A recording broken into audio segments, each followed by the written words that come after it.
From shower curtains to being at the forefront of science innovation, this is the story of Aperture Laboratories.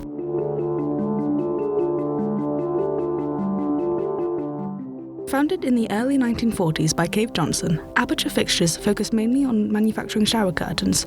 Subsequently, Cave Johnson was awarded Shower Curtain Salesman of the Year in 1943. In January of 1944, Cave purchased a decommissioned salt mine in Upper Michigan, building many testing facilities within.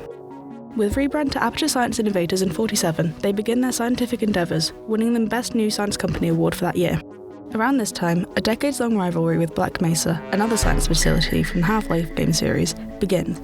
They open the test doors to their Michigan salt mine to the public in 1952, enticing the best of humanity, including astronauts, Olympians, and war heroes, to their facility to enjoy their testing.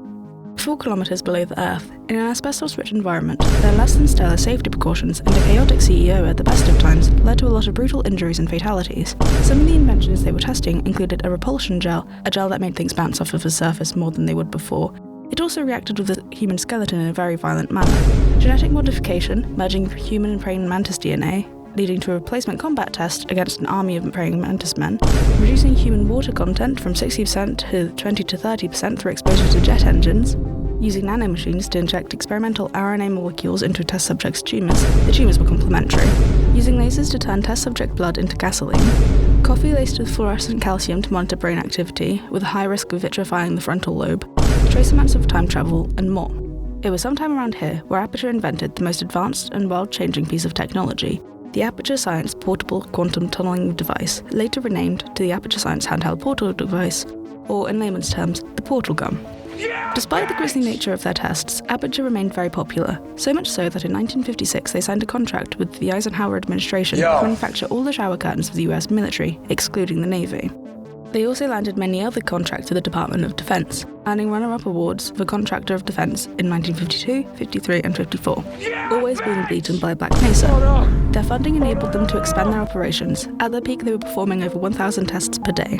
Eventually, the infamous nature of Aperture's testing caught up with them, leading them to completely seal away their first testing chambers.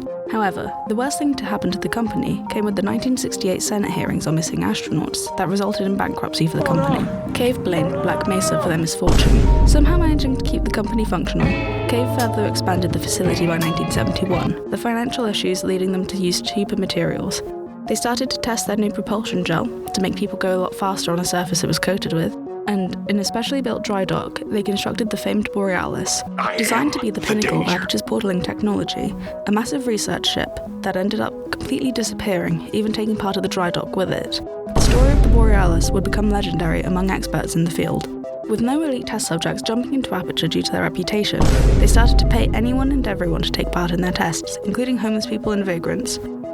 By 1976, they were offering another sum of money for test subjects to be taken apart, filled with undisclosed science stuff, and put back together, with tumours being removed for free.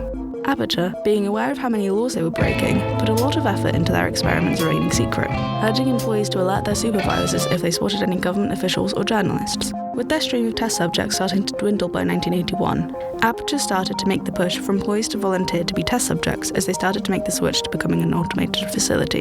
The employees were constantly being reminded that their job could easily be done by an android. They finalized their work on a third type of gel, conversion gel, to allow portals to be placed on any surface that it coated.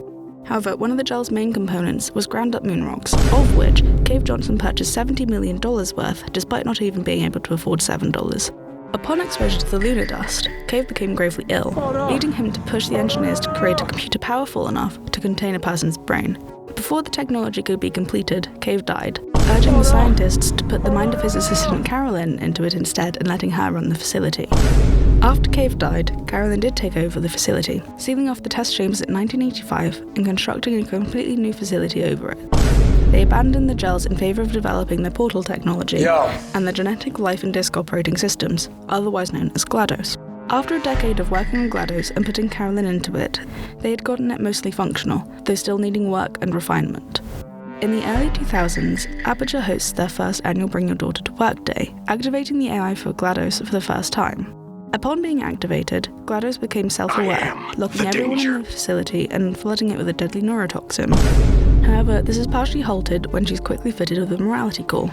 She begins a permanent cycle of testing, with the aim of developing the portal technology to beat Black Mesa in the race, although an incident happens at Black Mesa allowing aliens to invade Earth, stopping the race and putting Aperture Laboratories on a lockdown. This brings us to the era that the first game is set, where a test subject named Shell is woken from her relaxation vault and made to run the testing gauntlet, at the end of which she destroys GLaDOS and gets taken away by the party escort bot after the explosion, ending the game and leading to Portal 2.